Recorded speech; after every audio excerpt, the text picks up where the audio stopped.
The next person I'd like to kind of talk to you about is Marco Macagnano. He's a doctor of architecture, works in our smart real estate practice, in fact leads our smart real estate practice in our core business operations team.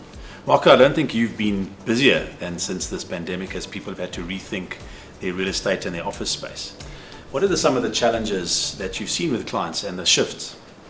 Absolutely. I think everybody's affected by this, and no more so than in the real estate environment or the real estate sector.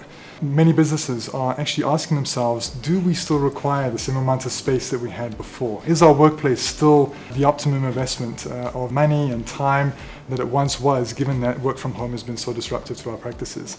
And really that's where the crux of what we offer focuses on. It's understanding or helping understand businesses what constitutes a best fit work environment according to the type of work and the type of evolution that the work has undergone in these recent times.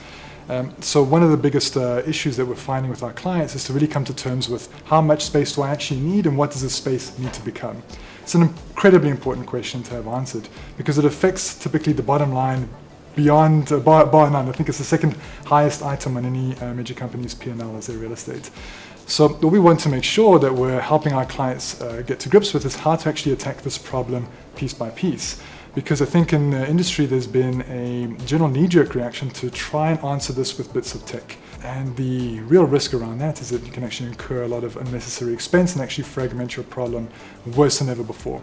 So what we're saying to our clients is don't fall into the trap of trying to buy pockets of solutions to try and solve what is a big fundamentally organizational-wide problem, but rather don't take a tech-led solution, but let's rather take a human-centric based approach to understand what we need to do to create environments, workplaces that are supportive of ways of work, supportive of new activities, and supportive of this new evolution so that the workplace becomes a tool of the business. So that would be my recommendation. And I think that's very good advice in terms of not being knee-jerk, but actually starting to focus on what that whole organizational change needs to be in transformation, right? And thinking about a more human space as a trend. So if you were to sort of zone in and say to a client, what exactly should they be doing right now to kind of make sure that they make the right choices? Well, I think we need to ask our clients to, be aware of what is it they're trying to achieve. And really what they're trying to do is to make sure that they're getting better benefits out of their staff through productivity, which impacts their bottom line. They want to be more healthy businesses. So the workplace, effectively as an office, needs to support that agenda. It's not just a place to go to work, but it becomes a space to enable better ways of work. If I go to the office, it's because I could be enabled to do my job there better than anywhere else. So this home field advantage, right? So effectively what it's becoming is a support system that says, as an employee, when I come to the office, I'm enabled to do my job better than ever before because I'm in a highly engineered environment. It allows me to work faster, more efficient, have the connections I need, get access to services, amenities, and spaces, and other colleagues when I need it. The workplace actually reaches in and helps answer those questions when we need them. So effectively what we're saying is that this idea around the workplace as a tool for business is serving the same role as if we were to spend the same amount of money on installing new software to get 10% of extra productivity out of a workforce. The workplace can actually deliver on that in a compound effect. It also means, of course, that businesses need to have the data and the information and the knowledge at their disposal to know when to shrink or contract or to grow and expand, because it's about serving their benefit or serving their interests from understanding what activities they're trying to support, what outputs they're trying to create, and what exactly constitutes a unique and elevated employee experience. I think we've got to capture that. I really like that statement. The workplace is no longer a place we go to work.